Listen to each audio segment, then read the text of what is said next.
مغربی افریقہ کے ملک بنین کے جنوبی شہر کوٹونو میں واقع پالے دے کانگرے کے مرکزی چوک میں شام ڈھلتے ہی فضا پرجوش سرگوشیوں سے گونج اٹھی۔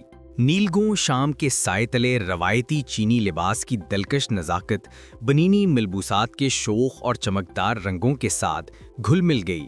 یوں چین بنین فیشن شو نے ایک ایسا دلفریب منظر پیش کیا جس نے ہفتہ کی رات کو روشنی اور رنگوں سے جگمگا دیا۔ موسیقی کی متوازن دھن اور ماڈلز کے پر اعتماد انداز کے ساتھ تقریباً 100 دلکش ملبوسات سٹیج پر جلوہ گر ہوئے۔ ان کے رنگ اور نقش و نگار روشنیوں کے نیچے چمک رہے تھے۔ تقریب میں شریک تقریباً 800 مہمانوں نے تحسین بھری نگاہوں سے وہ منظر دیکھا جب چینی اور بنینی انداز ایک رنگین ہم آہنگی نے ڈھل گئے۔ یہ فیشن شو چینی ثقافتی مرکز بنین اور یونیورسٹی آف ابومی کالاوی کے کنفیوشس انسٹیٹیوٹ کے اشتراک سے منعقد ہوا۔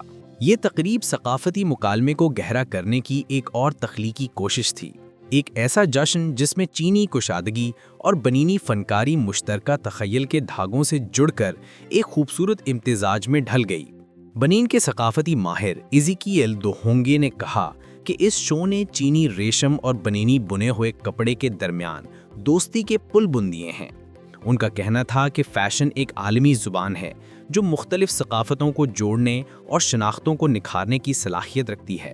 تاؤ جیائی کنفیوشس انسٹیٹیوٹ میں استاد ہیں۔ ان کے مطابق اس تقریب کا مقصد محض خوبصورتی کا اظہار نہیں، بلکہ خوبصورتی اور ڈیزائن کے ذریعے چین اور بنین کے عوام کے درمیان باہمی تفہیم کو مزید گہرا کرنا تھا۔